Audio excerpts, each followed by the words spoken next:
Oke, hasil praktek kerja lapangan asesor pemetaan konflik teritorial di Nagari Sirukam yang kita selenggarakan tanggal 26 dan 27 Mei 2016.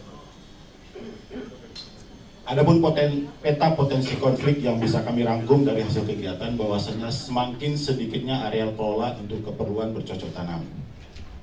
Batas wilayah administrasi nagari di lapangan yang tidak jelas, kemudian birokrasi pemerintahan tidak proaktif terhadap kondisi permasalahan kedua nagari, dalam hal ini Muspika.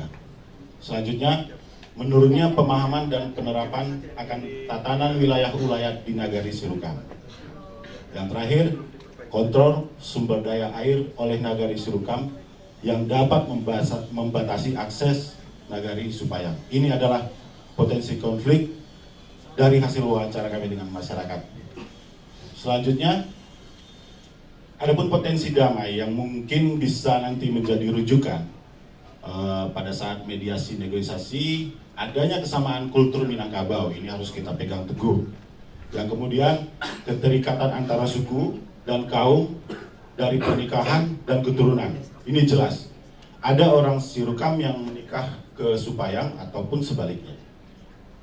Ada satu hal seperti yang mungkin selama ini pernah dilaksanakan, Alek Banda namanya. Ini merupakan pesta nagari yang sebelumnya ritual dilakukan antara kedua nagari dalam rangka panen raya, yang biasanya selalu dilakukan 1 kali dalam 3 tahun, namun 9 tahun tidak pernah dilakukan, 9 tahun terakhir, karena rusaknya irigasi.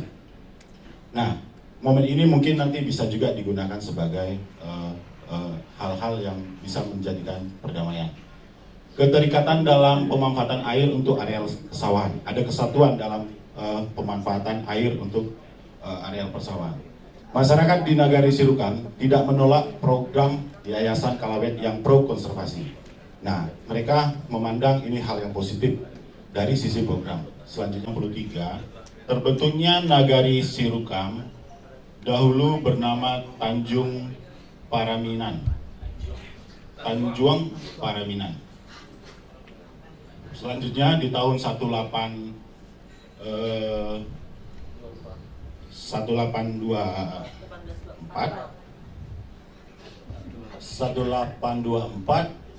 Nagari Sirukam dan Nagari Supayang belum bernama nagari, masih berupa anai air Tupayang. Selanjutnya 2007 itu PT Pratama Supayang membeli lahan seluas 1.400 hektar, di mana 400 hektar dari luasan tersebut merupakan wilayah Nagari Sirukam yang didapatkan proyek itu tidak sama sekali bisa berjalan. Kemudian di 2007 juga pemerintah Nagari Sirukam menurunkan tim survei ke lokasi dan menemukan patok batas yang dicap merah di dalam batas-batas alam. Nah, selanjutnya di 2007 juga masih ada PT Pratama Supayang mengambil kayu di lahan sengketa tersebut, itu yang tadi saya sebutkan.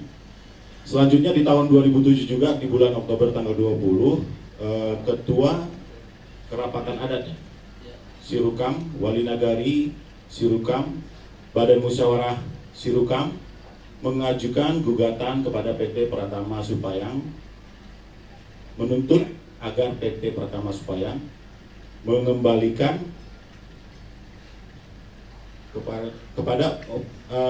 menghentikan kegiatan operasional, ditembuskan kepada DPRD dan Muspida.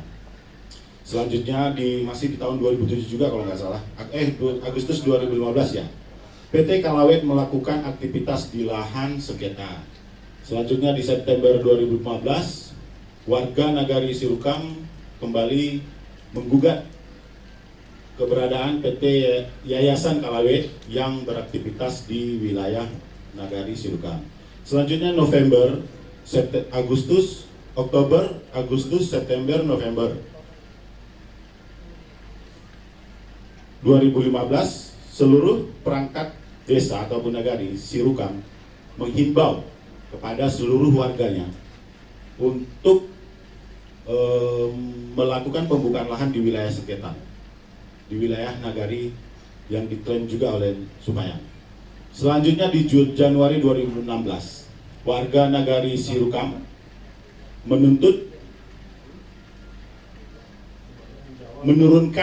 menurunkan tim survei ke lokasi yang digugat nagari Supayang. Hasilnya gugatan tersebut tidak benar, wilayah yang dimaksud berbeda dengan wilayah sengketa ataupun 400 hektar.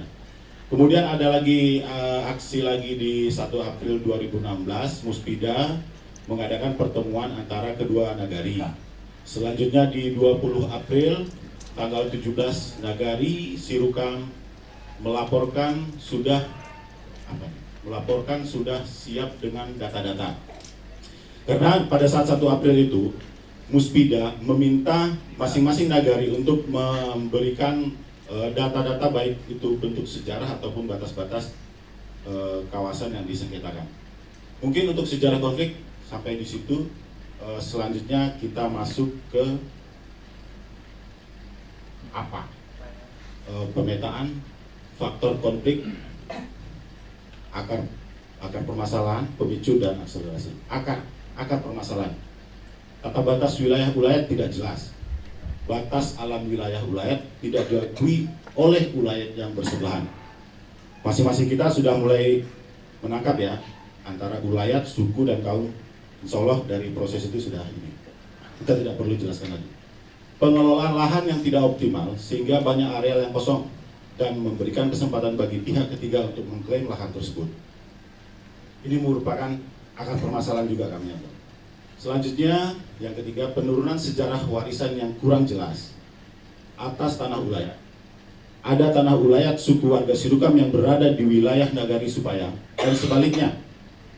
Konflik mulai timbul ketika ada pihak yang menganggap bahwa batas tanah ulayat, kaum ataupun suku yang di perbatasan kedua nagari menentukan batas nagari. Jadi asumsi mereka begitu. Di saat ini batas tanah ulayat kaum itu dijadikannya batas nagari.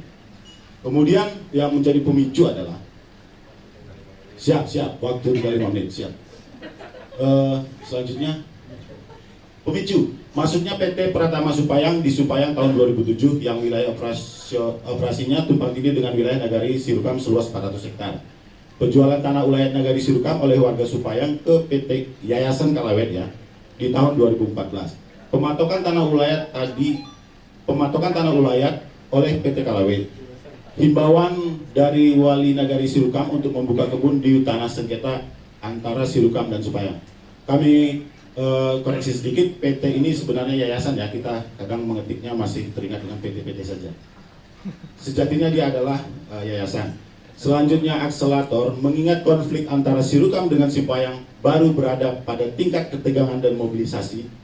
Menurut kami tidak ada faktor akselerator di situ. Namun apabila konflik ini tidak cepat diselesaikan, akan ada potensi konflik meningkat ke tingkat berikutnya. Selanjutnya, nah seperti ini peta dinamika aktornya. Silakan teman-teman lihat sendiri. Coba saya kasih waktu 2 menit untuk menalarkannya. Jadi saya tidak perlu menjelaskan poin per poin. Oke, cukup. Ya, selanjutnya modal sosial, kepercayaan sosial, terus ada jejaring sosial. Nini Mamat, kepercayaan sosial ini ada di Nini Mamat, cerdik pandai dan alim ulama. Ini yang kami nilai.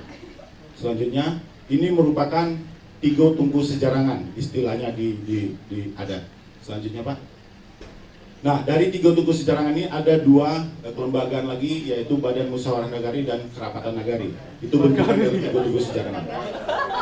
Kerapatan adat nagari. Nah, jaringan sosial yang kami amati adalah kaum.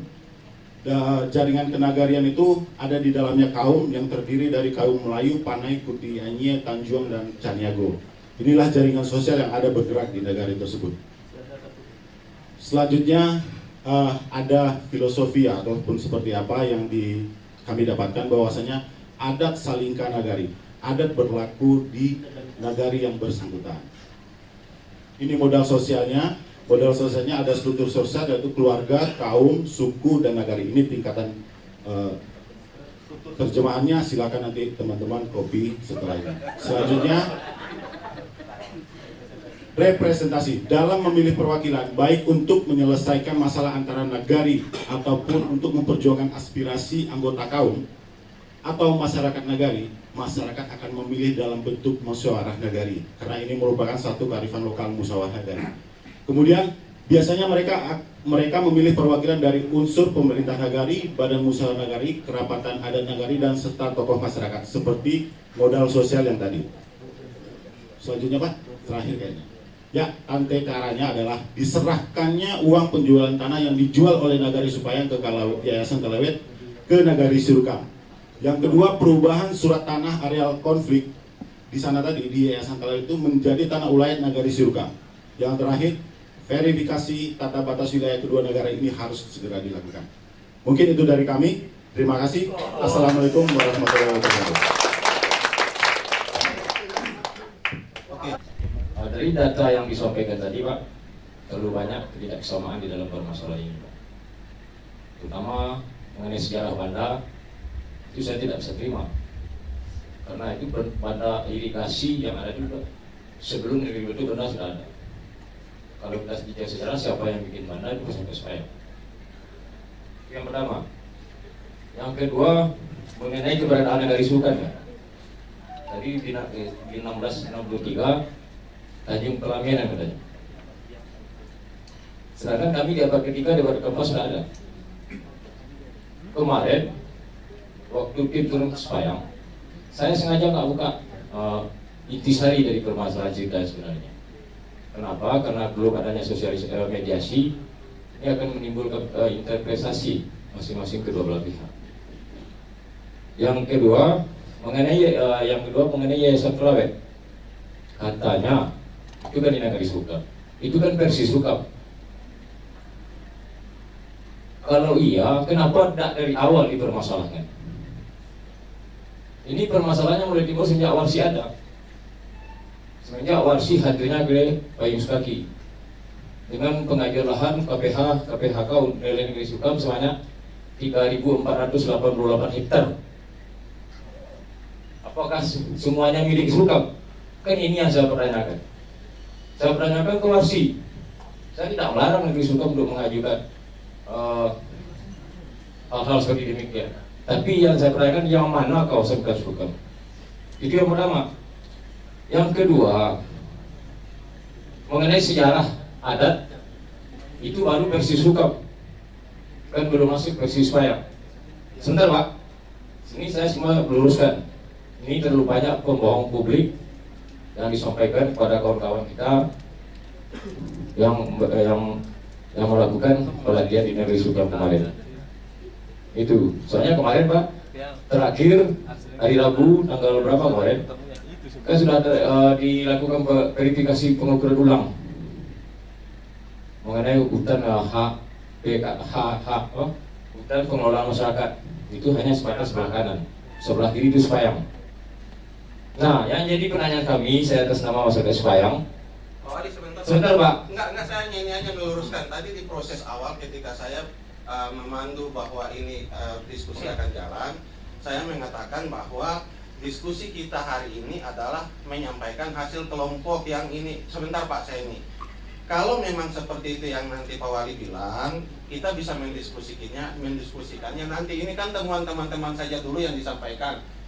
Maksud saya begini, pertama, di hari pertama itu kita telah merumuskan secara bersama-sama kode etik menjadi seorang asesor. Jadi ketika teman-teman turun ke lapangan kemarin, yang teman-teman lakukan, kami juga misalnya dari Pak Butia misalnya, dia tidak pernah mau menambahkan sedikit pun atau mengurangi sedikit pun hasil yang disampaikan. Jadi artinya apapun yang disampaikan ini teman-teman mencoba objektif saja bahwa ini hasil yang didapat. Kalau kemudian ada versi seperti itu, makanya kemudian misalnya di Tantetara poin ketiga ada proses pelurusan sejarah.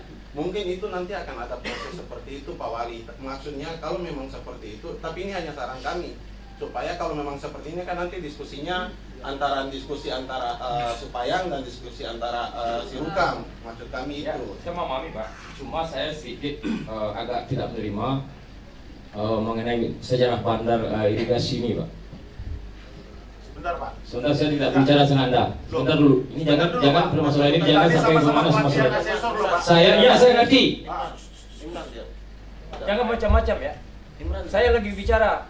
Baik, mohon maaf Pak, ini bukan forum mediasi, ini adalah forum konsultasi. Jadi nanti Ya Pak, saya belum selesai bicara orang Baik. udah saya kasih waktu 1 menit Pak ya untuk meneruskan agar prosesnya bisa berjalan.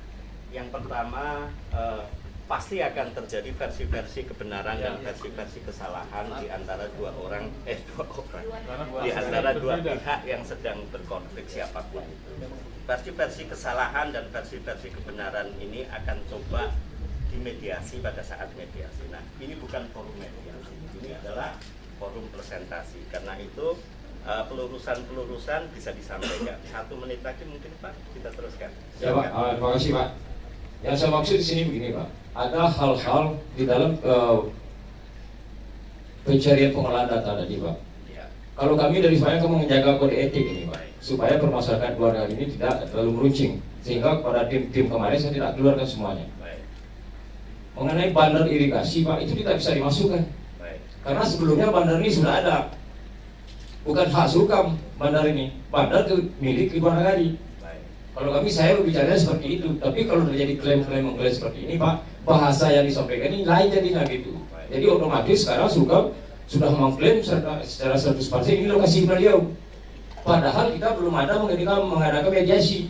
Yang berhak, yang pantas untuk dikeluarkan hasil dari mediasi. Ini belum hasil. Nah, ini bisa menjadi memicu permasalahan. Ini yang saya takutkan di nagari kedua belah pihak. Terima kasih Pak. Ya, terima kasih. Kemudian Bapak sekalian, mari kita kembali memposisikan diri. Ini adalah forum presentasi. Pasti akan ada perbedaan pendapat pasti. Saya sama istri saya ketika sedang bertengkar, saya merasa masakan dia lebih asin, tapi dia merasa biasanya enggak. Dan pasti biasa itu. Dan itu semua akan diselesaikan pada proses mediasi. Kalau nanti si Rukam dan si Payang masuk proses mediasi, hal-hal semacam ini akan coba kita putus. Poin kedua yang ingin saya sampaikan, posisi kita adalah asesor sekarang ini. Jadi sebagai asesor, posisi kita adalah itu. Baik, Kang Roli, mungkin itu saja bisa kita lanjutkan barangkali ya. Jadi teman-teman, bukan apa-apa Pak Heri tadi sudah bilang, dan menurut kami justru sebenarnya kan ini masukan juga dari Pak Wali Nagari buat teman-teman asesor. Tetapi sekali lagi ini sifatnya melengkapi, betul. Jadi proses mediasi bukan di sini ya Pak Wali ya. Informasi dari teman-teman tentu saja akan menjadi catatan juga buat tim asesor dari Nagari Sirukam yang nantinya akan diteruskan buat teman-teman di PKTHA. Bentar Pak. Kalau begini sifat asesor Pak, berarti asesor Tidak independen Pak. Dari penampilan sini Pak, ini sudah nampak keberpihakan. Seharusnya oleh tim asesor di masing-masing daerah perlu ada hal-hal yang sakral perlu dipertimbangkan. Kalau saya tanya ke tim-tim yang hadir ke Sepayang, ditanya, karena ini akan menimbulkan dampak, saya tidak mau mengeluarkan, tapi akan saya keluarkan waktu di meja perundingan. Sedangkan kita ke bawah menjadi data, bukan sebuah penilaian finish dari akhir sebuah masalah. Karena anda ini bukanlah seorang hakim, ini masalahnya. Mungkin teman-teman yang dari Sirukam yang salah paham. Saya kira apa yang ditunjukkan oleh Pak Wali Nagari Supayang itu adalah sikap bijaksananya dia untuk tidak mengeluarkan segala sesuatu yang buat dia itu adalah hasil proses mediasi. Ya. Tapi saya kira apa yang teman-teman Nagari Sirukam lakukan juga sebenarnya bukan tidak independen, tetapi memang ini merupakan hasil yang mereka dapat dari masyarakat. Saya kira memang bahkan di masyarakat Supayang pun ada yang tidak mengerti kan Pak. Di masyarakat Sirukam juga ada yang tidak mengerti. Jadi saya kira apa yang disampaikan oleh Pak Wali itu adalah sikap bijaksananya dia sebagai seorang wali nagari yang tidak mengeluarkan setiap hasil proses mediasi. Namun apa yang disampaikan oleh teman-teman nagari Sirukam juga bukan merupakan hasil yang tidak independen, karena itu kan hasil murni di masyarakat. Saya kira itu Pak Wali Nagari mungkin yang nanti akan kita diskusikan justru apa yang perlu kita mediasi Pak, seperti yang kita diskusikan kemarin kan. Saya kira apa yang Bapak sampaikan sudah betul, mungkin nanti timingnya setelah ini Pak. Terima kasih Pak Wali. Izin satu Pak. Nggak ada. Nah, saya secara pribadi mungkin minta maaf langsung ke Pak Wali membaca tadi, tetapi maksudnya kita objektif saja. Di sini kita sama-sama asesor. Dan apa yang kami sampaikan itu bukan merupakan justifikasi Pak. Nanti coba Bapak lihat lagi rumusan-rumusan kita itu bukan merupakan justifikasi, tapi potensi konflik. Mungkin di sini di poin situ potensi terjadinya konflik baru. Udah, Dan Ikram. ya, oke Pak Wali, Jadi, saya minta maaf. Pak Wali, Ya. artinya hanya teman-teman objektif apa adanya. Nah itu yang tadi catatan Mungkin tadi sedikit itu. Bang, sedikit aja. Ini biar nggak salah paham. Ini memang kesannya kita sepihak karena mereka mengambil data di sini Betul. dan kita ambil di Jadi sini. kan ini Sebenarnya kita baru- nggak ada baru sepihak ini. informasi dari satu Ya, kelompok. kalau Nanti kan mereka nanti juga mengambil teman-teman data. asesor dari Supayang akan menyampaikan hasilnya juga. Ya, Nah, jadi maksudnya kalau hasil ini sebenarnya kalau tim asesor kan hasil ini sama ini. Kemudian kalau ketemu, berarti kan oh ini aja sebenarnya yang akan kita. Jadi seolah kita berpihak sebelah padahal sebenarnya enggak kalau dia ngambil ini dan ini. Dan yang juga perlu kita sadari bahwa ini adalah proses latihan Ya. sebetulnya. Kita semua kan sedang berlatih untuk menjadi asesor. Sebelumnya kita belum pernah menjadi asesor. Nah, ini adalah proses pelatihan sehingga wajar kalau ada hal-hal yang melenceng. Pak, Dan Pak Wali Bentar Pak, meluruskan. tolong buka kata-kata lagi mengenai bandar irigasi Pak. Nanti di mediasi aja. Enggak iya Pak, soalnya Nggak, dilihatin kata-kata aja, ini coba. yang sedikit nggak saya terima Pak. Seakan-akan bandar irigasi yang ada di Serukam itu sudah diklaim oleh milik Serukam. Baik, kita Padahal catat itu milik aja ya. luar negeri kalau bahasa Baik, saya, baik. coba lihat bahasanya. Ya, jadi Ini bandar masalahnya. irigasi Jadi bukan- dicatat. Validasi bandar irigasi. Iya. Baik, kita Banyak catat hal Pak. yang lain Iya. itu. Baik, ya nanti kita Pak Wali, selesaikan itu di mediasi. catatannya Pak. ada proses yang akan ditindaklanjuti lebih lanjut terkait dengan masukan Pak Wali. Untuk Nagari Sirukam teman-teman tolong kasih aplaus karena ini hasil teman-teman. Selanjutnya kelompok dari Sungai Bulu. Lakukan di sana adalah mengenai konflik tentang perusahaan air minum dengan masyarakat Nagari Sungai Bulu. Namun karena berdasarkan informasi pertama kali masuk, ternyata ada juga konflik batas Nagari. Sehingga fokus kami sepakat dengan semua tim untuk membahas atau mengembangkan persoalan tentang batas wilayah Nagari. Baik teman-teman, ini ringkasan hasil kelompok 1. Ini judulnya kelompok batas wilayah Nagari Sungai Bulu dengan Nagari Lubuk Alung. Potensi konfliknya di sini adalah tidak ada batas jelas antara Nagari Sungai Bulu dan Nagari Lubuk Alung. Ini ada 2 nagari, berarti 2 kecamatan ya. Kemudian klaim wilayah administrasi Nagari Sungai Bulu masuk dalam wilayah administrasi Nagari Lubuk Alung. Yang mengklaim sebenarnya sini yang Lubuk Alung ya. Kemudian ada perbedaan adat, masyarakat tidak melibatkan dalam perencanaan. Dari informasi yang kami dapatkan dari Nagari Sungai Bulu, perbedaan adat ini di tingkat nyirik mama. Kalau di Sungai Bulu itu jelas 5 suku atau 16 dalam satu milik mama dan tua gitu kan. Kalau di Lubuk Alung berdasarkan informasi yang kami dapatkan itu berbeda. Itu bisa 16, bisa 17, bisa 13 di Lubuk Alung. Itu informasi yang kami dapatkan, tapi tidak kami muat di sini. Next. Kemudian potensi damainya adalah tatanan budaya adatnya masih eksis di Sungai Bulu. Masih kuat, masih berjalan. Berikutnya ini ada potensi sumber daya hutan sebagai dasar lingkungan. Ini masuk dalam pengelolaan sumber daya alam yang dimana Nagari Sungai Bulu ini telah masuk dalam surat keputusan tentang hutan nagari, sehingga potensi sumber daya hutan ini masuk jasa lingkungan ini terkait dengan PDAM, gitu ya. Berikutnya, kemudian peranan ini mama dalam kehidupan bermasyarakat ini masih eksis di tingkat masyarakat. Ini sejarah konflik tata batas Sungai Bulu dengan Lubuk Alung. Ini bermula pada tahun 1909. Tahun 1109, pemerintah kolonial Belanda menyatukan 2 nagari menjadi 1 nagari, yakni Sungai Bulu dengan Lubuk Alung. Ini melalui pemekaran nagari lah ini dulu kan. Kemudian pada tahun 1909 ini juga, wilayah adat tersebut menyatu pada wilayah Nagari Lubuk Alung. Pada tahun 2004, ada rencana pembangunan jalan lingkar yang terdapat di Korong Kampung Apar. Pada tahun 2004 juga ada warga masyarakat Sungai Buluh yang menolak pembangunan jalan lingkar tersebut. Kemudian pada tahun 2004 juga masyarakat yang menolak sempat ditangkap, namun dikeluarkan karena ada demo masyarakat dari Nagari Sungai Buluh. Kemudian pembangunan jalan sempat diberhentikan tahun 2015. Tahun 2016 sekarang terjadi peningkatan eskalasi karena ada rencana pembangunan jalan diteruskan. Karena sudah sempat stop di tahun 2015, kemudian sekarang mau dilanjutkan lagi pembangunan jalannya, jadi eskalasi sengketa lahan itu semakin meningkat. Akar konfliknya kebijakan pemerintah kolonial zaman Belanda, kemudian kepentingan politik, kemudian pembiaran dari pemerintah.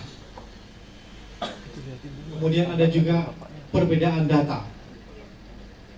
Berikutnya, pemicu dan akselerator konfliknya. Pemicunya ini berawal dari penangkapan masyarakat yang bernama Syafrijal. Ini kami sebutkan langsung namanya karena beliau langsung mengatakan ini. Kemudian rencana proyek pembangunan jalan lingkar ini sebenarnya panjangnya itu 1 paket 500 meter. Penangkapan ini karena dia merasa batas wilayah itu, tempat jalan itu nggak cocok, dan itu di bagian dari wilayah Nagari Sungai Buluh, sehingga dia mengatakan itu bukan masuk wilayah Nagari Lubuk Alung. Sehingga ini sebenarnya berawal dari konflik pribadi, konflik kepemilikan pribadi yang mengarah kepada Nagari, sehingga dia melakukan, karena dia dianggap sebagai provokator lah ya, dianggap sebagai dia ditangkap. Ini yang ditangkap itu. Kemudian bos, setelah ditangkap dia memang sudah keluar.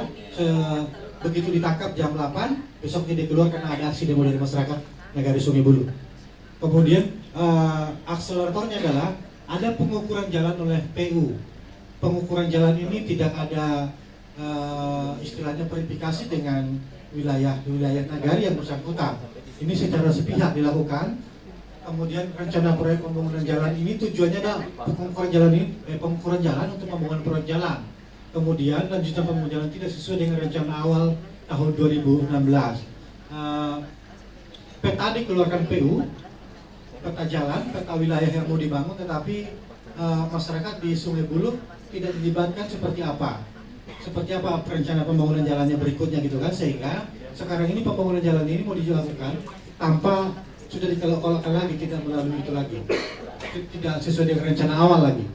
Berikutnya, ini adalah analisis konfliknya kami atau aktornya. Ini kami tidak menyebutnya sebagai wali nagari, tapi Nagari Sungai Buluh berkonflik dengan Nagari Lubuk Alung. Ini aktor-aktornya di sini adalah ada Badan Pertanahan Nasional yang sudah memetakan wilayah, kemudian ada PU provinsi, ada juga di sini masyarakatnya Nenek Mama, kemudian ada di sini Pemda Kabupaten Kepulauan Pemda Padang Pariaman, ada konflik ada politik di situ, di mana Nagari Lubuk Alung ini adalah orang-orang pendukung dari bupati yang sekarang. Kemudian ada Polsek Batanganai, ada Koramil, ada kontraktor. Nah, sehingga permusuhan antara BPN dengan Nagari Sungai Buluh terjadi, permusuhan antara PU Provinsi dengan Nagari Sungai Buluh juga terjadi, kemudian permusuhan masyarakat Nagari Sungai Buluh dengan masyarakat Nagari Lubuk Alung juga terjadi. Ini orang-orangnya ada di situ. Berikutnya, terima kasih. Konflik. Assalamualaikum warahmatullahi wabarakatuh.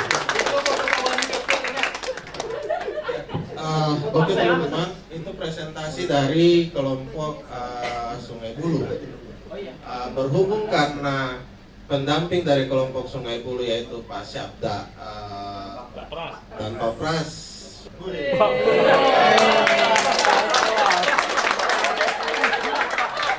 Salam syukur. Ya, saya karena ditugaskan untuk menggantikan Pak Pras, ada beberapa catatan Pak Rolik. Pertama, kasus yang pada awalnya diberikan informasi singkat adalah konflik antara masyarakat Sungai Buluh dengan PDAM, Pak. Nah, namun setelah kita teliti, memang sudah ada konflik, sudah ada tingkatan eskalasi, tapi kalau dari sisi tupoksi ini bukan domain dari Direktorat PKTHA, ini lebih ke Direktorat Kemitraan Lingkungan. Kasusnya tetap kita tampung dan nanti mungkin akan diberikan kepada Direktorat Kemitraan Lingkungan. Itu kemudian menjadi salah satu dasar kenapa kami mengarahkan kepada kasus tata batas antara Lubuk Alung dengan Sungai Buloh. Nah, kasus ini pun bisa muncul dari proses dialektika antara teman-teman asesor dengan masyarakat Sungai Buloh. Gitu. Pada awalnya kami sama sekali tidak mengetahui ada konflik lain selain daripada konflik dengan PDAM. Dan secara umum pelaksanaan asesmen yang dilaksanakan oleh teman-teman berjalan dengan baik, Pak. Dan kita berdiskusi sampai tengah malam untuk menggali akar persoalan, dan secara ringkas tadi kami telah paparkan oleh Pak Tangkas, dan kita melihat kawan-kawan sudah bisa memainkan perannya dengan baik, Pak. Mungkin itu catatan dari saya. Oke teman-teman, sebelum masuk ke proses diskusi, beri tepuk tangan untuk kelompok sebelumnya. Saya akan mewakili kelompok dari Nagari Supayang. Laporan asesmen konflik tata batas Sirukam Supayang Kabupaten Solok. Jadi saya sebutkan ya nama-namanya ya, di kelompok kita itu ada Ibu Nani Nur Aini sebagai ketua rombongan, Bapak Musbun, Bapak Haris, Bapak Beni, Bapak Wahyu Trimurti, Bapak Khairul Munadi, Bapak Angga Ari, Bapak Kerlin Mai Satria, Bapak Darmansah, Bapak Wali Nagari, dan saya sendiri Funauli. Fasilitator kita Bapak Muhammad Fikri Fido.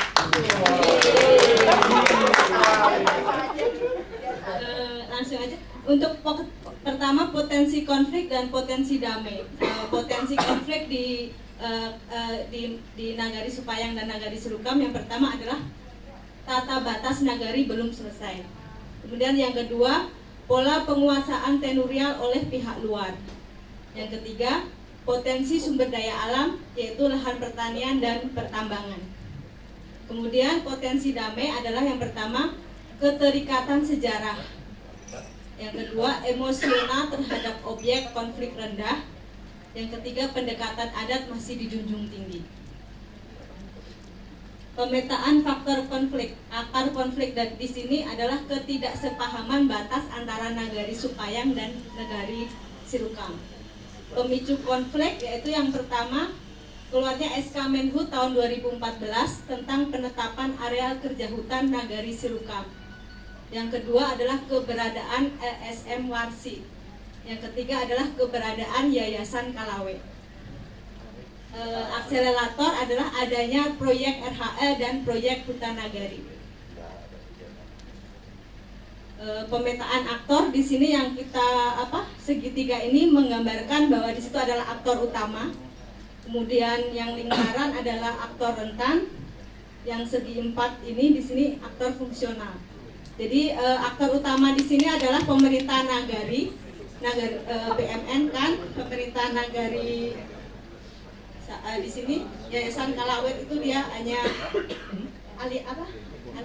aliansi ya. Kemudian kalau yang aktor rentannya di sini adalah antara Nagari Sirukam dan Nagari Supayang. Di sini bisa dilihat sendiri kalau aktor utamanya ada Nini Mamak Sirukam, Nini Mamak Supayang, dan Warsi.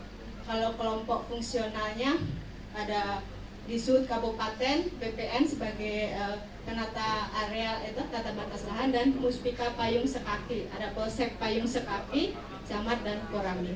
Di sini yang biasanya di sini tidak ada konflik tapi ada permusuhan ya. Sengketa di sini antara Nagari Sirukam dan Nagari Supayang dan Warsi. Lanjut sejarah konflik.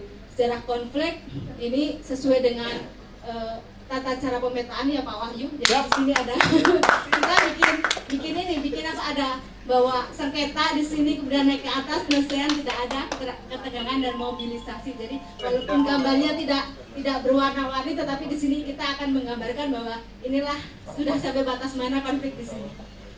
Pertama, tahun 1979 ada surat perjanjian batas nagari antara Nagari Supayang dan Nagari Sirukan oleh Nini Mama. Berlanjut ke tahun 2006, tata batas nagari oleh pemerintah atau BPN dihadiri oleh wakil masing-masing dari nagari. Tahun 2014, pendampingan LSM Warsi untuk pemberdayaan Nagari Supayang dan Nagari Sirukan. Kemudian tahun 2014, pengukuran batas hutan ulayat antara Sirukan dan Supayang bersama Warsi terjadi ketidaksepakatan. Kemudian masih di tahun 2014, Warsi melanjutkan usulan penetapan tersebut secara sepihak bersama Nagari Sirukan. Di sini masih sengketa. Kemudian pada tahun 2014 keluar SK Menhub tahun 2014 tentang penataan areal kerja Nagari Sirukan. Di sini tadi udah masuk akselerator, jadi dia udah masuk ke ketegangan dan mobilisasi. Dan tahun 2016 ada mediasi dan turun tim verifikasi ke lokasi sengketa tanah ulayat Nagari Supayang dan Nagari Sirukan. Lanjut. Rekomendasi yang pertama, persiapan strategi mediasi selanjutnya.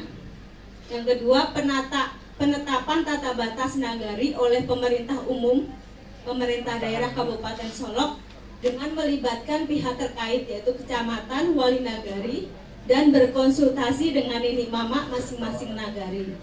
Yang ketiga, sengketa tersebut masih terisolir di kalangan elit masyarakat, yaitu pengurus nagari, Badan Musyawarah BMN itu Badan Musyawarah Nagari dan lain-lain. Belum meluas ke masyarakat secara kompleks sehingga penyelesaiannya dapat melalui antar elit masyarakat dari masing-masing nagari. Yang keempat, keterwakilan masyarakat dalam penyelesaian sengketa ini dapat menggunakan pengurus nagari, wali nagari, ketua KAN, dan ketua BMN. Dan jika mengalami kebuntuan dalam mediasi dapat menggunakan Nini Mama masing-masing nagari. Opsi masyarakat di sini yang pertama, batas hutan ulayat yang menjadi sengketa adalah sesuai hasil mediasi yang pertama. Yang kedua, Nagari Supayang mengakui batas hutan ulayat Nagari Sirukan berdasarkan pengukuran batas nagari oleh BPN pada tahun 2006. Yang ketiga, musyawarah antar Nini Mama dengan perjanjian antar Nini Mama pada tahun 1979. Demikian presentasi kami, konflik.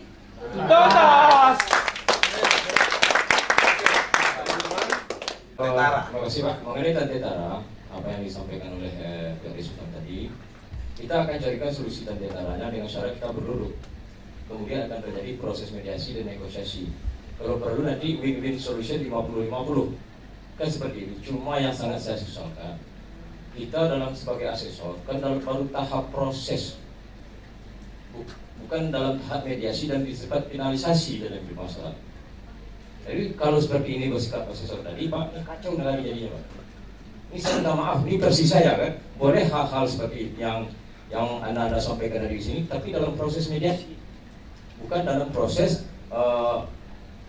tahap pembelajaran seperti ini. Dan mengenai tentara, kami akan jadikan solusi, win-win solution pasti Bapak Isamali itu pasti ada. Kalau perlu nanti 50-50 kan seperti itu. Cuma yang saya agak sedih katanya gitu sedikit Pak. Terima kasih Pak. Oke, terima kasih. Realistis melihat bahwa asesor kegiatan penyelesaian konflik ini sebuah proses tidak boleh dibatasi dengan waktu.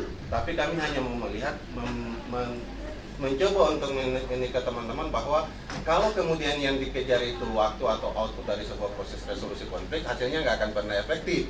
Makanya teman-teman kemudian menyampaikan bahwa oh ternyata seperti ini. Nah itu tujuan kami supaya kemudian teman-teman mulai memahami penyelesaian konflik itu bukan dilihat dari waktu atau yang mau dikejar output, tetapi yang harus dilihat bagaimana proses sehingga yang teman-teman dapatkan bagaimana membangun sistem representatif supaya kemudian para pihak itu siap dan mereka maju, mereka oke, kami sudah siap, ini yang bisa kami tawarkan dalam proses perlindungan.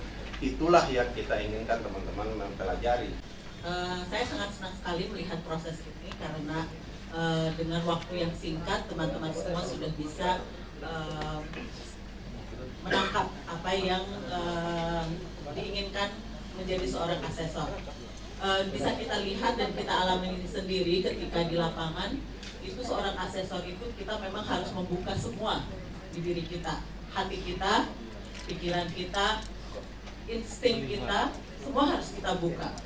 Dan juga kita harus memperlebar semua perasaan kita, misalnya kita harus membuka atau melebarkan seluruh rasa toleransi kita. Yang tadinya kita resisten terhadap sesuatu, kita harus hilangkan itu. Belum mulai, baru mau pembukaan, sudah instruksi, wah udah ini mulainya, akan juga belum ada, udah instruksi, udah wah gitu kan. Ternyata paling sederhana instruksinya itu. Oh kenapa yang lain gak diundang? Gitu. Kemudian yang kedua, kita di dalam masih mendiskusikan, di luar kaca-kaca dan pot dinas putaran pada hancur gitu. Saya yakin ini bukan pertemuan yang terakhir. Kita masih bisa bertemu untuk melakukan proses-proses pemetaan konflik di berbagai tempat. Dan saya berharap nanti ketika saya dengar ada konflik di Papua, siapa asesornya? Oh Pak Tony, wah itu kan luar biasa. Saya dengar lagi ada konflik lagi di mana? Di Thailand. Siapa asesornya? Pak Butiar. Ini kan artinya bahasa itu nomor sekian, Pak. Dari saya ada dua yang ingin saya sampaikan. Yang pertama adalah sikap asesor. Saya ingin menegaskan kembali karena setelah ini kita akan kembali ke tempat kita masing-masing. Sikap asesor yang sangat penting sekali adalah imparsialitas seperti kata Bang Iksan. Bahwa kita tidak berpihak manapun. Kalau kita ada di kampung A, kita berusaha untuk berempati dengan kampung A. Dan kemudian tetapi kita juga harus memikirkan kampung B yang sedang berkonflik dengan kampung A. Sama dengan ketika kita berada di kampung B, kita harus berempati dengan kampung B, tetapi juga kita harus memikirkan kampung A. Sehingga memang ada perasaan mendua kira-kira. Seorang asesor harus mempunyai perasaan mendua. Saya tidak mengajari untuk beristri dua, tidak. Bukan poligami, tetapi memang seorang asesor adalah sosok yang dilematis. Sejak awal sudah kita katakan antara kepastian hukum dan keadilan itu dilema sekali. Kalau antara etik dan emis itu kalau Anda menghadapi Sirukam dan Sepayang, galau gitu, di mana hati kami harus ditempatkan? Apakah di Sirukam? Ya kalau sama-sama di Sirukam enak bisa ditempatkan dua hati, tapi kan saya itu selalu ingat gitu kan, ada orang yang bilang sama saya gitu, lonceng itu bukan lonceng bila tidak dibunyikan, dia hanya hiasan. Lagu itu bukan lagu kalau tidak dinyanyikan, hanya lirik dia. Dan cinta bukanlah cinta bila tidak diungkapkan. Belum kelar ya. Maksudnya ya cinta sebagai sama manusia apapun lah. Di tangan saya ada lembar postes yang akan menjadi materi kita selanjutnya. Saya kira sebagai panitia untuk menyempurnakan metodologi ini, baik secara substansi maupun secara teknis penyelenggaraan pelatihan, sehingga tolong diisi dan sejujur-jujurnya. Silahkan jangan pakai wah nggak enak. Silahkan sejujur-jujurnya. Nama saya Tito Triputra, bekerja di Dinas Kehutanan Provinsi Sumatera Barat. Kesan dan pesan terhadap pelatihan asesor untuk penanganan konflik ini adalah yang pertama dalam hal pesan, kesan dulu, materi ini sangat menarik sekali bagi kami selaku pemerintah yang menangani urusan kehutanan di Provinsi Sumatera Barat, menambah ilmu, kemudian dan memberikan pengalaman kepada kami secara pribadi di dalam penanganan konflik tenurial, khususnya di dalam pengembangan hutan berbasis masyarakat di Provinsi Sumatera Barat. Untuk pesan kepada para asesor yang telah mengikuti bersama kami, hendaknya di dalam penanganan konflik ini kita bisa menggunakan ilmu dan teknik-teknik yang sudah diajarkan kepada kita bersama selama digodok di pertemuan ini selama seminggu kurang lebih, dan dapat berpengaruh terhadap penanganan konflik yang ada di wilayah kita masing-masing. Kemudian terhadap substansi materi yang disampaikan oleh para mentor sangat bermanfaat sekali bagi kami, dan ini merupakan ilmu baru bagi kami. Selama ini kami mungkin melihat permasalahan dan konflik yang terjadi yang khususnya tenurial di daerah di kawasan hutan. Kami hanya melihat dari sudut kacamata yang sangat sempit sekali. Ternyata setelah mengikuti pelatihan ini sungguh luar biasa sudut pandang yang bisa kami lihat di dalam melihat permasalahan yang terjadi di bawah, dan itu dengan pengalaman dan cerita dari mentor yang sudah mengajar pada kami, itu sangat membantu kami di dalam memberikan rekomendasi dalam penanganan konflik. Kemudian apakah jika dipertanyakan apakah saya secara pribadi siap untuk menjadi asesor, insya Allah saya siap untuk menjadi asesor, dan kami butuh dukungan dari berbagai pihak di dalam peningkatan ilmu kami yang rasanya dalam praktik di lapangan itu rasanya masih kurang sekali, dan harapannya mungkin ada tindak lanjut dari semua pihak, Kementerian Lingkungan Hidup dan Kehutanan, kemudian NGO dalam peningkatan kapasitas kami. Mungkin itu saja, terima kasih. Assalamualaikum warahmatullahi wabarakatuh. Nama saya Tangkas Simanjuntak dari Lembaga Yayasan Citra Mandiri Mentawai. Saya mengikuti pelatihan asesor untuk penanganan konflik tenurial. Pada awalnya adalah ingin memahami seperti apa konsep-konsep atau pengolahan data dari persoalan-persoalan konflik tenurial. Nah, oleh karena itu melalui pelatihan asesor ini yang dilakukan oleh kementerian, saya mendapatkan ilmu, saya mendapatkan pengetahuan bagaimana berproses menghimpun data, kemudian menyajikan informasi itu sesuai dengan fakta-fakta. Nah, ada banyak persoalan yang kita hadapi untuk lingkup Sumatera Barat. Berdasarkan data yang kami peroleh itu kurang lebih 442.600 hektar di Sumatera Barat itu konflik tenurial, sehingga apa yang disampaikan oleh kementerian ini menjadi modalitas kita untuk membangun bagaimana memetakan konflik tenurial di Sumatera Barat ini. Berharap kita melalui kegiatan ini para teman-teman yang mengikuti asesor ini bisa menjadi tim yang independen yang memahami tentang etik dan emik dari seorang asesor. Nah, oleh karena itu kesan pesan saya, pelatihan ini harus ada tindak lanjutnya dari kementerian karena ini masih pemahaman dasar yang diberikan. Oleh karena itu ketika ada konflik-konflik tenurial sudah bisa kita digunakan sebagai tim-tim untuk memperdalam ilmu melalui pengalaman-pengalaman untuk menangani konflik tenurial di wilayah-wilayah yang lain.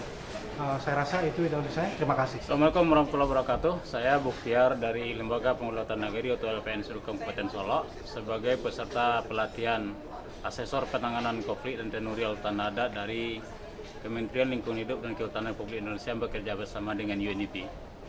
Sebagai peserta ambassador dari masyarakat, secara pribadi saya sangat terkesan sekali bahwa kita bisa bersama mengikuti ini dengan berkumpulnya dari berbagai macam kelembagaan, baik yang dari pemerintah maupun dari NGO sendiri. Alhamdulillah, saya sebagai yang berasal dari kelompok masyarakat di Tapak bisa mengikuti ini dengan baik dan mudah-mudahan sangat bermanfaat sekali rasanya bagi saya ke depan. Kemudian kita berpesan tentu karena hari ini adalah sebagai modal awal, sebagai kegiatan yang awal, tentu kita berpesan agar KLHK dan UNDP melakukan kegiatan lanjutan nanti untuk penajaman dan peningkatan kemampuan kami di lapangan. Secara substansi, satu hal yang kami sangat apresiasi adalah bahwa sepanjang ini Republik Indonesia masalah batas definitif di antara wilayah itu belum ada. Yang ada baru batas partisipatif yang dilakukan masyarakat. Dan baru apresiasi yang sangat tinggi kepada KLHK dan UNDP yang telah memikirkan untuk melakukan penyelesaian konflik tenurial yang ada di Republik Indonesia ini. Mudah-mudahan ini berlanjut dan menjadi kegiatan yang betul-betul dilaksanakan dan ditindaklanjuti ke depan. Karena sampai saat ini dengan semakin banyaknya kebutuhan, semakin banyaknya perkembangan penduduk, tentu konflik akan kebutuhan akan semakin tinggi tingkatannya di masyarakat yang akan datang.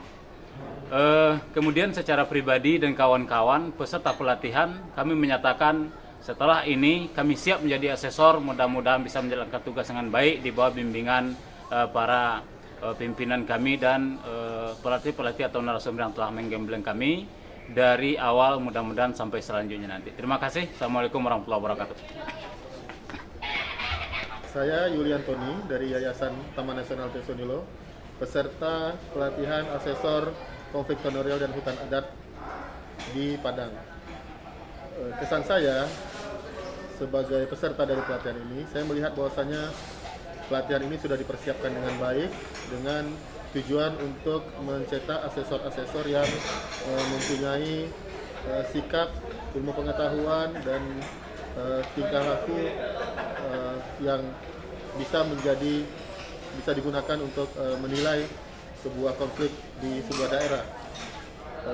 Pesan saya adalah setelah mengikuti pelatihan ini, saya berharap saya dapat menerapkan ilmu yang saya pelajari. Kemudian juga ilmu ini adalah sangat penting sehingga kalau tidak diterapkan maka rasanya akan sia-sia. Berikutnya mengenai materi, saya melihat alur yang dibangun di pelatihan ini sudah tepat sekali. Kami di awal diberikan dasar-dasar atau prinsip-prinsip dari bagaimana menjadi asesor yang baik, diajari bagaimana memahami sebuah konflik, di mana di situ ada perbedaan tentang penegakan hukum atau kepastian hukum dan keadilan ekonomi serta ekologis. Berikutnya kami dicoba diberikan keterampilan dengan materi-materi tentang etik dan emik serta materi-materi tentang pemetaan.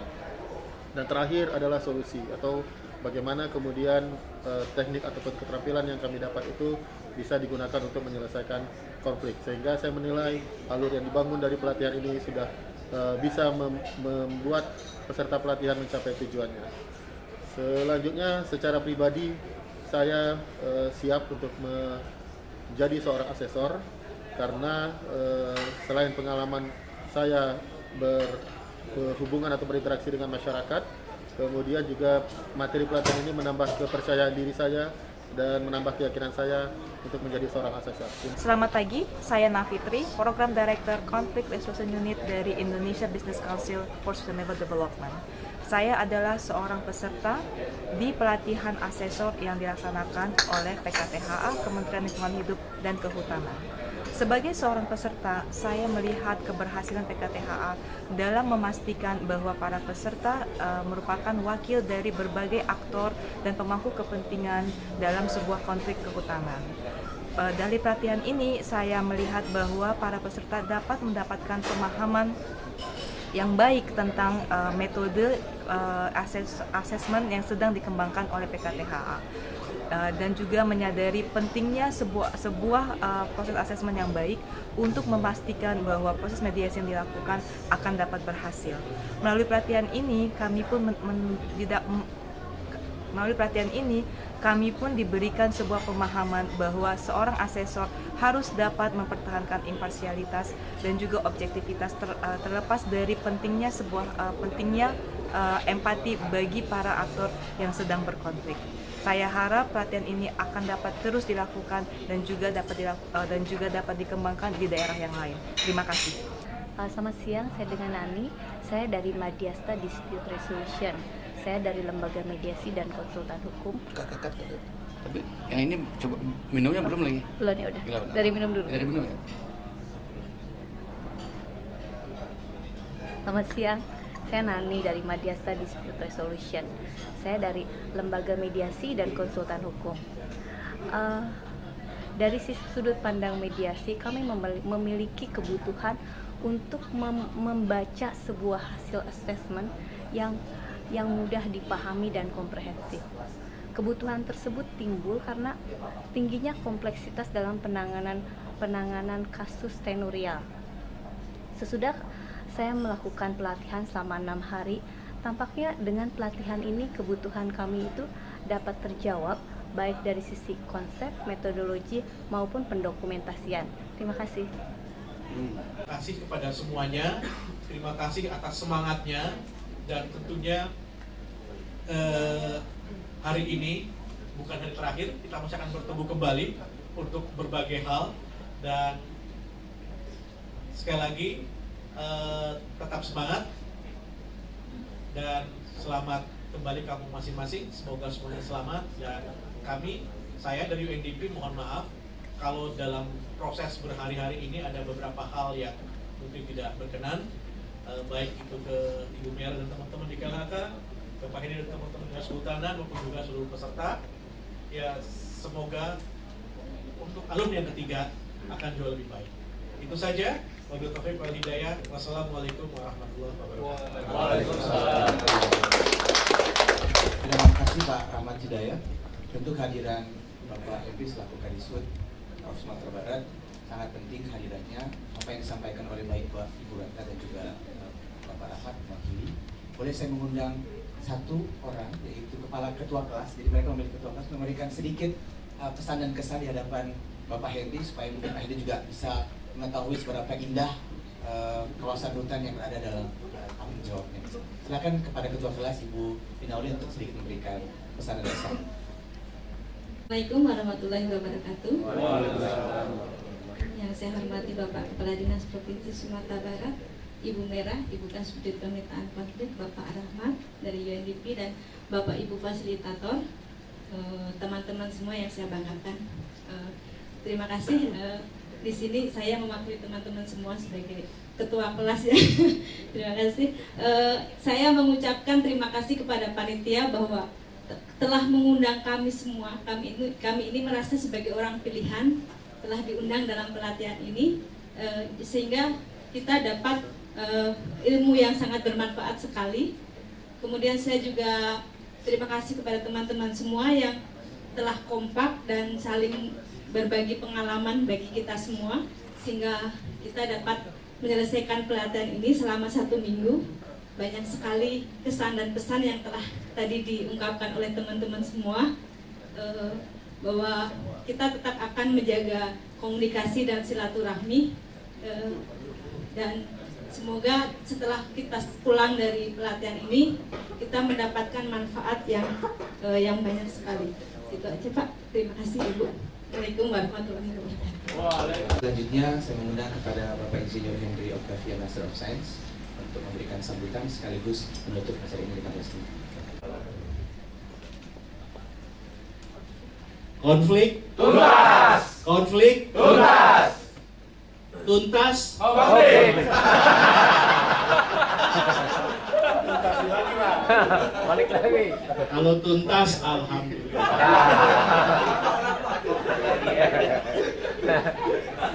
Jebak toh.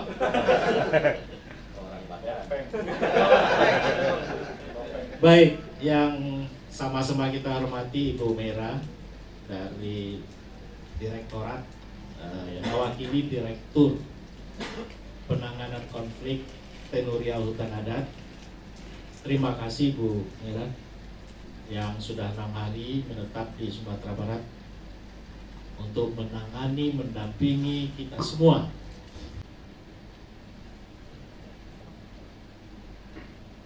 Sekarang di Sumatera Barat dengan dikembangkannya PHBM, itu konflik antar masyarakat sudah mulai muncul. Dulu yang selama ini belum jadi perhatian, sekarang menjadi perhatian. Misalnya batas nagari, belum biasanya kan gini. Konflik itu kalau sudah ada yang masuk ke dalam, antara Sirukam sama Supaya, itu konfliknya setelah ada PHBM ya. Sebelum PHBM nggak ada yang pernah peduli mana batas nagari. Kota Padang Panjang sama Tanah Datar konflik juga batas antar kota. Itu karena apa? Karena ada yang akan dibuat di sekitar sana. Jadi begitu ada yang akan dilakukan baru berpikir. Nah oke, saya kira itu sesuatu pintu masuk saja. Tapi bagi kita adalah bagaimana kita menyelesaikan sebuah konflik yang sebaik-baik. Masih banyak lagi permasalahan-permasalahan. Kemarin saya juga rapat di Jakarta menangani konflik antara pihak ketiga dengan masyarakat hukum adat, antara pemegang HTI dengan masyarakat, mengatakan ini hak tenurial, terus antara masyarakat. Jadi gini, kemarin saya rapat di Jakarta, konflik juga.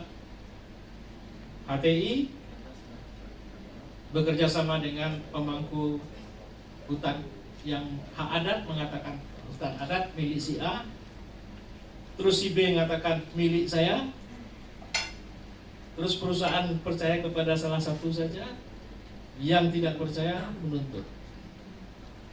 Nah ini konflik antar pemangku kepentingan Pak Ulayat tadi. Ini contoh-contoh yang kita selesaikan kemarin. Akhirnya apa? Saya bilang ini adalah tolong diselesaikan dengan secara baik. Silakan duduk kembali, bicarakan, jangan sampai kepada perpecahan di antara kita. Antara suku A dengan suku B jangan sampai terjadi perpecahan. Ini hanya masalah kalau kita itu katanya menambah, mengurang, mengali, membagi yang susah. Itu mudah. Begitu membagi, konflik muncul. Nah, ini biasa. Menambah, membagi susah. Jadi Ibu dan Bapak yang kami hormati, sekali lagi saya mengharapkan lebih banyak kepada kita, mungkin nanti bersama dengan Dinas Kehutanan, ya, Dinas Kehutanan juga akan bersama dengan Ibu dan Bapak tim asesor. Kalau terjadi suatu kasus bagaimana kita menyelesaikan masalah. Untuk itu tentu mediasi, komunikasi dan informasi di antara alumni ini saya kira perlu kita jaga terus. Dan nanti mungkin secara operasional nanti di Dinas Kehutanan kita punya Pokja PHBN, mungkin nanti bisa salah satu arena komunikasinya Pak Gus, ya, bagaimana interaksi kita, hubungan kita antara para asesor, alumni asesor ini. Kalau ada hal yang berkaitan dengan ini, coba kita komunikasikan. Nanti kita gunakan ilmu ini. Kita gunakan ilmu ini kalau kita menghadapi suatu permasalahan konflik di lapangan dengan kita. Boleh kan ya Pak Rakyat? Boleh ya Bu Mera ya. Jadi sehingga nanti juga membantu pemerintah dalam hal ini Dinas Kehutanan untuk menangani sebuah konflik. Baik konflik antar suku, baik konflik antar suku dengan pemerintah ataupun dengan pihak ketiga, kita duduk bersama, kita selesaikan permasalahannya, mudah-mudahan kita bisa selesaikan. Jadi ini adalah mediator. Mudah-mudahan ini menjadi cikal bakal ke depan kita jadi seorang mediator yang andal. Karena kemarin ada juga instruktur kita ya, jadi mediator internasional Pak Iksan. Jadi ini akan menjadi sesuatu yang kita banggakan. Saya kira itu, dan terakhir saya ucapkan terima kasih yang sebesar-besarnya kepada Kementerian Kehutanan, khususnya kepada Direktorat Penanganan Konflik Tenurial dan Hutan Adat Ibu Mera. Terima kasih, tolong titip salam lagi kepada Pak Dr. Eka Sumiri. Dan terima kasih kepada UNDP yang telah juga mendukung kegiatan ini bersama seluruh jajarannya, dan kepada para pemberi makalah ya, saya terima kasih sekali. Mudah-mudahan ilmu ini bisa kita manfaatkan ke depan. Dan kepada teman-teman sebagai peserta asesor, saya juga terima kasih juga sudah berpartisipasi 6 hari. Cukup lama saya kira sebuah pelatihan. Kalau kita di kantor itu cukup lama nih Pak, kecuali kita training banget gitu, kita mungkin bisa 2 bulan. Ini 6 hari secara rutinitas saya kira cukup lama. Dan tapi ini sangat, tentu ini sangat menarik. Buktinya apa? Kita masih sehat walafiat, lengkap, matanya masih, wattnya masih 100 watt, saya lihat belum ada yang 5 watt ya. Jadi sumbangan semua, dan mudah-mudahan ini menjadi bagi kita bermanfaat bagi kita semua. Maka dengan mengucapkan Alhamdulillahirabbil alamin, pelatihan ini sudah bisa kita tutup dan kita akhiri. Dan saya mengucapkan selamat jalan dan kembali kepada tempat masing-masing. Harapan kita bisa ketemu dalam kesempatan yang lain dengan nuansa dan suasana yang berbeda pula, dengan tetap kita menyelesaikan tugas-tugas kita. Konflik tuntas, konflik tuntas, tuntas. Alhamdulillah. Alhamdulillah. Oke, terima kasih. Assalamualaikum warahmatullahi wabarakatuh. Waalaikumsalam. Terima kasih.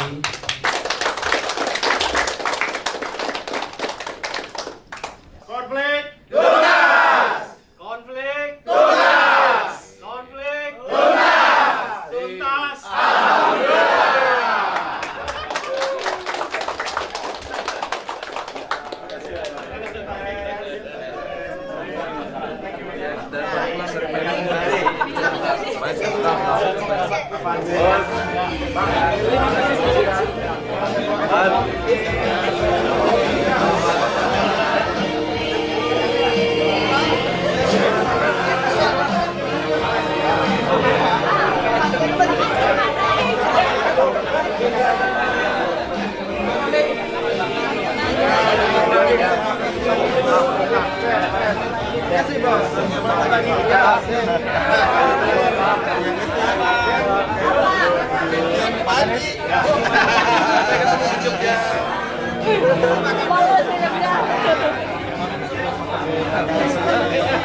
Jadi begini, tentu saya dari Dinas Kehutanan Provinsi Sumatera Barat menyambut baik dan sangat senang sekali bahwa dengan adanya pelatihan asesor ini akan menjadi sesuatu yang baru bagi kita, karena selama ini mungkin kegiatan asesor ini belum jadi perhatian kita di pemerintah.